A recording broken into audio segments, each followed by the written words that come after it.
Naghuhukay sila Caribou upang parusahan ang fake Straw Hat. Kinuha ni Boy Dila si fake Sanji gamit ang kanyang Devil Fruit kaya binaril siya ni fake Usopp pero hindi tumalab ang bala nito. Saka pinag-utos ni Boy Dila na ilibing ng buhay ang mga ito. Nahuli nila ang maraming pirata kasama na si Straw Hat Taba. At nag-report din si Sentomaru sa headquarters na nagbabalik na ang Straw Hat Pirates at mas lumakas pa ang mga ito. Samantala si Rayleigh ay inaalala ang nakaraan noong una niyang makita si Goldie Roger. Kung saan niyaya siya nitong gulatin ang mundo sa gagawin nila. Kaya napatulo na lang ang luha nito dahil nakikita niya daw kay Luffy ang energy na meron si Roger. Sa ilalim ay namamangha ang mga bida dahil nakikita nila ang malalaking ugat ng Sabao de Mangroves. Nakita din nila dito ang isang malaking isda. Ngunit hindi mapigilan nila Luffy at Zoro ang mga sarili kaya nag-alala sila Usopp at Chopper na baka maputok nila ang bula. Si Sanji naman ay nag-nosebleed na naman nang makita si Nami kaya tumalsik ito palabas ng bula. Kaya kagad na kinuha ni Luffy ang kanilang cook pabalik sa barko. Tapos ni-revive ito nila Chopper at nag-alala sila na baka mamatay na ito sa nosebleed kapag nakakita ng mga sirena.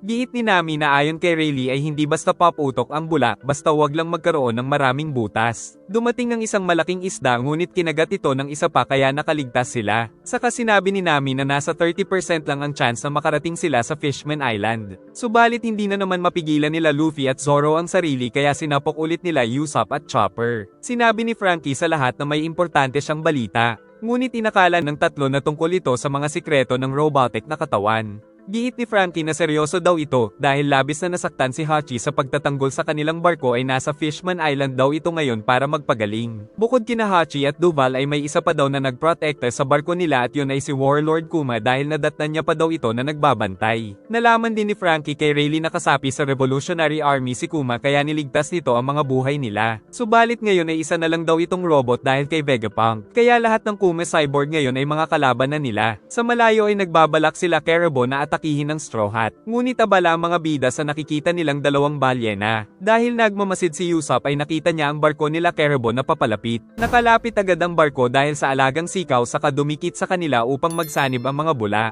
Sinubukan nilang tumakas mula sa mga kalaban nang makita ni Nami na pamilyar ang sikaw. Dahil ito pala ay si Momo ng Arlong Pirates. Naalala ng sikaw na sila ang kinatatakutan niyang mga pirata. Subalit nakapasok na si Caribou sa barko ng Straw Hat. Ngunit tumakas naman si Momo dahil natakot sa mga bida. Inutos ni Boy Dila na tapusin ang Straw Hat. Subalit walang dumating kaya nakitang wala ang mga kasama niya sa likod. Kaya itatapon sana siya ni Frankie pero nagmakaawa sa cyborg kaya binalibag na lang. Tinanong ni Zoro kung isa siyang captain. Sagot nitong isa lang daw siyang alipin kahit halata namang nagsisinungaling. Napadila si Caribou nang makita si Nami. Kaya sinipa siya ni Sanji, ngunit pagtingin ng cook ay nag-nosebleed na naman siya. Giit ni Luffy na nais niya ring makahanap ng Sea-King na hihila sa barko nila. Tinali lang nila si Caribou dahil hindi alam na may Devil Fruit. Kalaunan ay lumakas ang agos ng tubig dahil malapit pala sila sa waterfall sa dagat na napakalakas ng agos. Excited na si Luffy ngunit sinabi ni Caribou na may halimaw daw sa ilalim. Giit ni Boy Dila tumakas na daw sila pero hindi naniniwala ang grupo. Hanggang sa makita nila ang isang kraken at ang nawasak nitong barko. Nagmakaawa si Caribou na tumakas na sila. Ngunit naisip ng bida na gawing alaga ang kraken kaya pinaintindi ni Usopp na hindi ito posible. Samantala ang ibang mga kasama ay walang pake sa naisip ng bida kaya naiiyak na si Usopp at natakot naman si Caribou. Si Sanji naman ay muntik na namang mag-nosebleed pero napigilan niya na dahil sa rehab program ni Chopper. Nakabalik na ang barko ni Caribou para iligtas ang captain nila. Subalit kagad lang na winasak ito ng kraken. Tapos sumugod ito sa kanila para atakihin kaya pinaikot ni Frankie ang ulo ng Sunny para makailag. Nais lumaban ni Luffy pero baka maputok nito ang bula.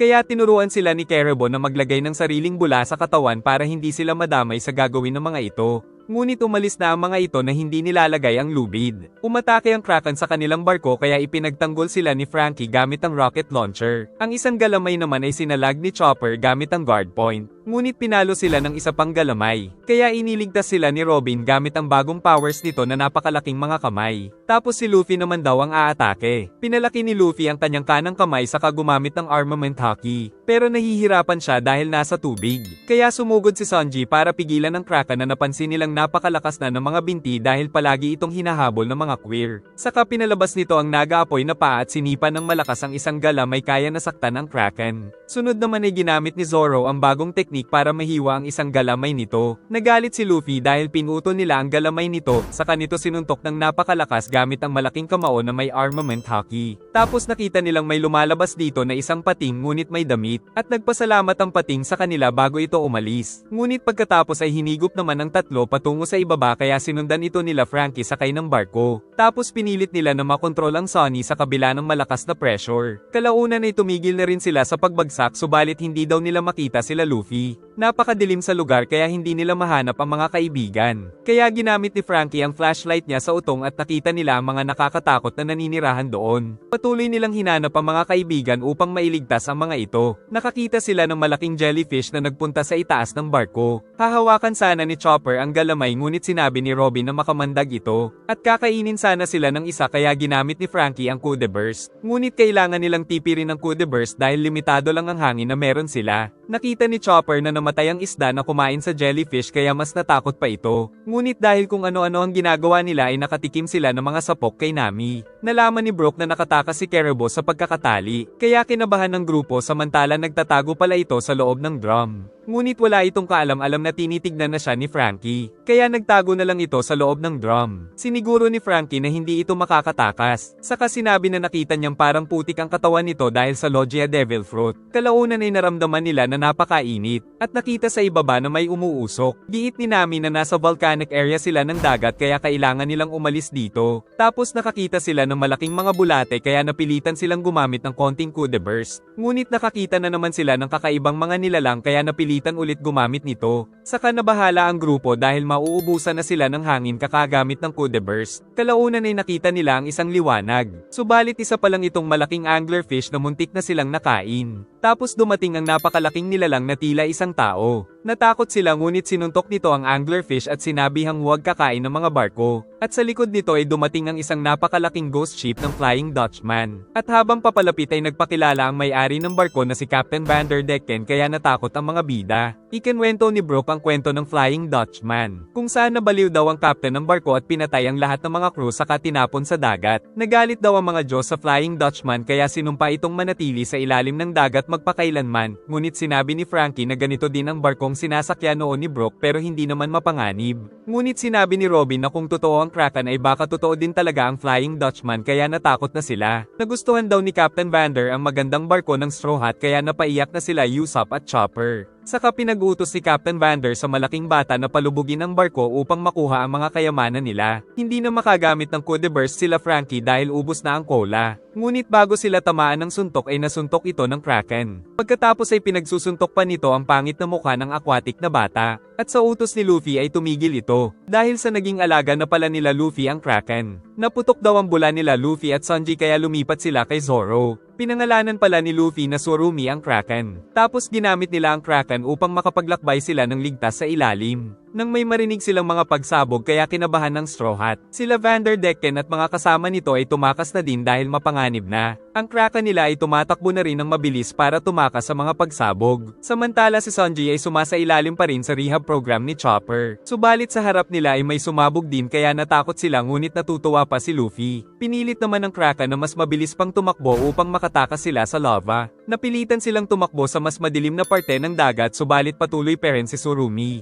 Sa utos ng bida ay tumalon ito para makaligtas sa pagsabog, ngunit nahuhulog naman ang mga bato sa kanila. Lalabas sana si Zoro para hiwain ang mga bato, ngunit pinigilan siya ni Robin dahil 8,000 meters below na sila ay mamamatay ito sa pressure. Kaya tumira si Usopp nang naglalabas ng malaking halaman upang mapigilan ang mga bato kaya nakatakas sila. Naisikwento ni Usopp ang karanasan sa kanyang training pero nagpass si Nami. Saka nagpasalamat sila sa Kraken dahil nakaligtas sila dahil dito. Ngunit tinamaan ito ng malaking bato sa ulo kaya magkakasama silang nahulog. Nakarating na sila sa wakas sa 10,000 meters below sea level. Nagtataka si Robin kung paano nagkaroon ng liwanag. Tinignan ni Nami kung saan nakaturo ang log post nila kaya nakita na nila sa wakas ang Fishman Island na nasa loob ng napakalaking bubble at may mga ulap at dagat din sa loob. Dahil dito ay labis ang kasiyahan na naramdaman ni Straw Hat Luffy. Samantala excited na sila Sanji at Brook sa mga magagandang sirena. Ngunit dahil sa sobrang excitement ay halos mamatay na si Sanji. Si Luffy naman ay excited sa mga pagkain doon. Subalit pinuntahan sila ng grupo ng mga Seeking kaya takot na takot ang mga pirata. Nang mapansin ni Luffy na may nakasakay dito, nagalit ang fishman dahil sumusunod daw ang Kraken sa utos ng mga tao. Dahil sa takot ay napilitan silang iwan ni Surumi. Kaya napaligiran ng mga Seeking ang mga pirata. Napag-alaman na kilala ng fishman ng Straw Hat dahil sa pagtalo nila sa Arlong Pirates. Nais ng mga fishman na mapa sa ilalim nila ang Straw Hat dahil kung hindi ay tatapusin daw sila ng mga ito. Inutos ni Nami kay Frankie na mag-refuel dahil alam niyang hindi papayag sila Luffy na magpa-under kaya gamitin na lang daw nila ang Coup de Burst para makapasok sa Fishman Island. Muling tinanong ni Hammond kung papayag ba si Luffy ngunit tinawag lang siyang engot ng bida. Saka din ilaan pa ito ni Luffy para tuksihin. Kaya pinag-utos ni Hammond sa Sea Lion na tapusin sila kaya naghandang lumaban ang Monster Trio. Ngunit nakatakas sila sa kagat nito subalit naubos ang kanilang hangin dahil sa Coup de Burst, mabuti ay umabot ang kanilang barko sa unang bubble ng Fishman Island.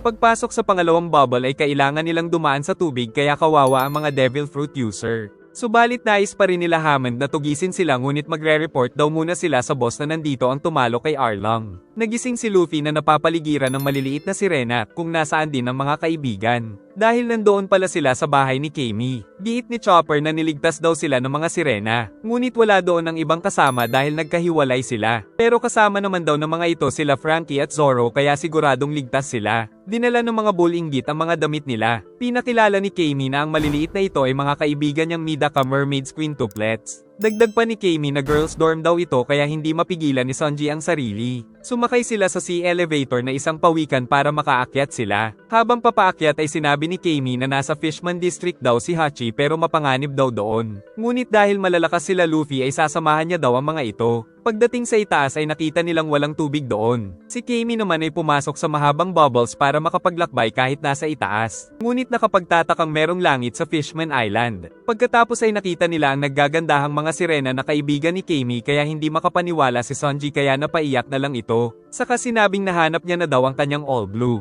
Tapos niyaya pa siya ng magandang sirena na sumayaw, kaya pakiramdam ni Sanji ay mamamatay siya sa sobrang saya. Samantala sa Fishman District ay nag-report na sila Hammond sa boss tungkol sa Straw Hat. Kaya ipinag-utos nitong dalhin si Luffy sa kanya. Kaagad na naglakbay sila Hammond para hanapin ang Straw Hat. Samantala si Nami ay nasa itaas na rin pala ng tubig sa Fishman Island. Tapos nakita niyang may papalapit kaya natakot siya pero si Frankie lang pala ito na iniligtas si Robin. Nang magising si Robin ay umalis na si Frankie para daw hanapin pa ang iba. Pero pagbalik nito ay wala na daw siyang nakita. Ngunit hindi sila nag-aalala dahil malalakas ang mga kaibigan. Si Sanji ay napakasayang tumalon sa mga sirena dahil natupad na rin ang pangarap niya. Giit ni Luffy na nais niyang makita si Jinbei. Dahil ito ang tumulong sa kanya upang ma-realize na meron pa siyang mga kaibigan. Ngunit sinabi ni Kami na umalis na daw ang dating mga Fishman Pirates sa pamumuno ni Jinbei. Sinabi ng Quintuplets na paparating ang Royal Family Ship. Kaya kailangan nilang magtago dahil iligal daw silang pumasok sa isla. Pagdating ng Royal Ship ay lumabas ang tatlong Neptune Brothers na mga prinsipe. Itinago ng isang sirena si Sanji sa malalambot na siopaw nito, kaya kilig na kilig ang manyak. Nagtanong sa kanila ang tatlong prinsipe ng Fishman Island kung nakita ang mga intruder ngunit itinanggi ito ng mga sirena. Pagkatapos ay sumayaw na lang sila. Nakita nila Hammond ang Neptune Brothers kaya hindi rin sila makalapit. Umalis na rin sa wakas ang Royal Family. Ngunit si Sanji ay halos mamatay na naman sa sobrang ligaya. Kaya sumabog ang dugo nito sa ilong na naging hugis sirena kaya nakita sila ng mga prinsipe. At nangangamba din silang baka mamatay na si Sanji sa daming nawalang dugo. Bumalik ang Neptune Brothers saka lumabas ang mga tauhan para lumaban. Samantala si Zoro ay napaligiran na rin ng Neptune Army. Nakita nila Hammond sila Luffy pero nandoon ang Neptune Army kaya ayaw din nilang lumapit. Sa kabila nito ay nakiusap si Chopper na bigyan ng luna si Sanji dahil mamamatay na ito kung hindi masasalinan ng dugo. Maging si Luffy ay nakikiusap na rin na tulungan sila. Giit ni Kami na pareho lang daw nila ng dugo ang mga tao kaya makakapag-donate sila nito.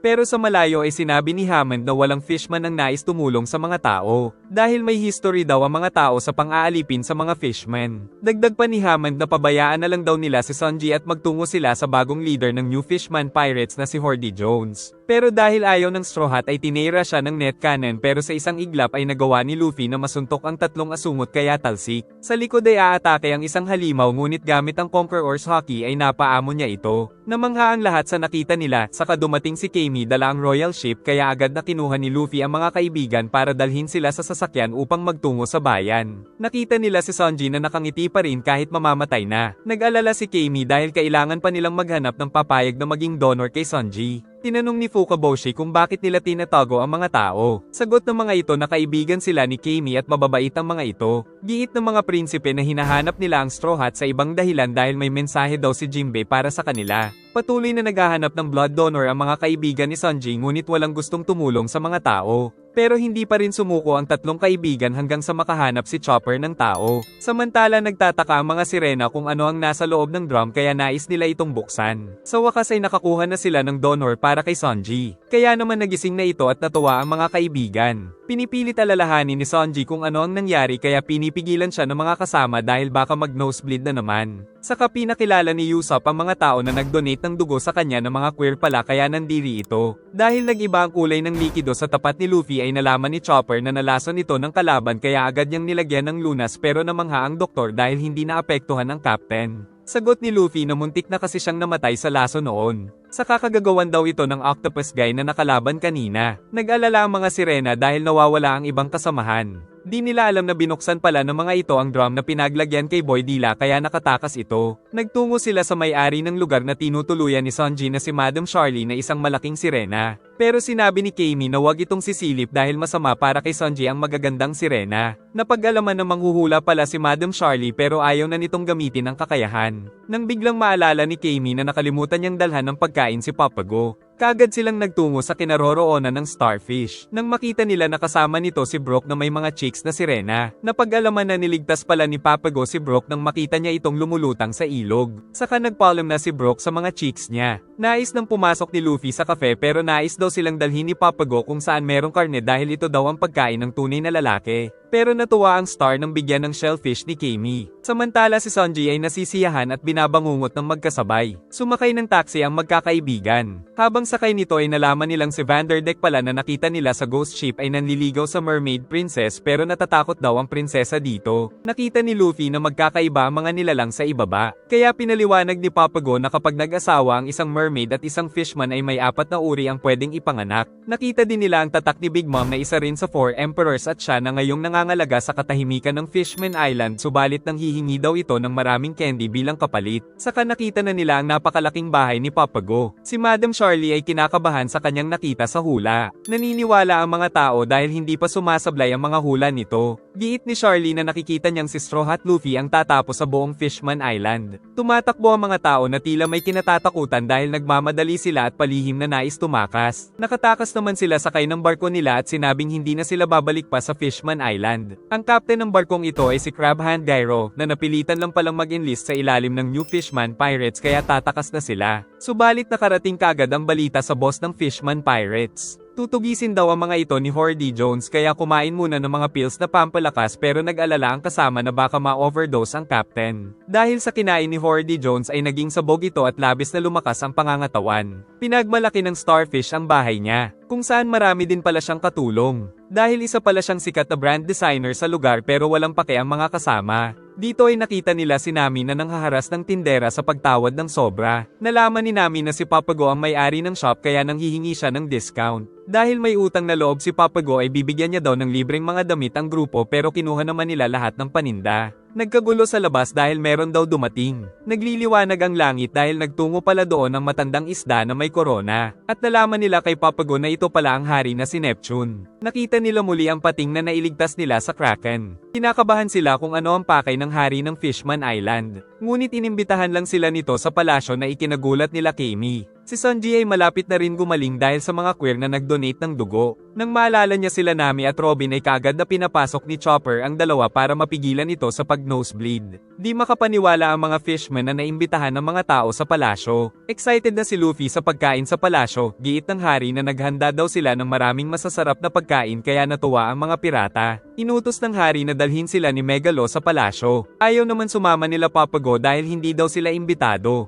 Ngunit dahil sa Straw Hat Pirates ay pinayagan din sila ng hari. Nagmamadali pa rin ng Crab Pirates na makatakas sa lugar. Subalit dahil sabog si Hordy Jones ay nahabol na sila nito at nakitang meron itong suot na handcuffs. Sumugod ito at dinaan-daanan ng napakabilis ang kanilang barko para mapinsala. Saka sumuot ito sa ilalim kaya nabutas ang barko. Binaril din nila ito pero walang epekto, kaya sumugod si Captain Gyro sa fishman. Subalit nasira nito ang matigas niyang crab hand. Dahil pala ito sa energy steroid na kinain kanina ni Hordy Jones. Kinagat ng fishman ng poste, at kaya pala ito may handcuffs ay para may mercy. Saka patuloy nitong sinira ang barko ng mga tao. Pero hindi niya pinatay ang mga ito para may kwento nila ang nakakatakot na karanasan sa Fishman Island at matakot sa kanila ang mga tao.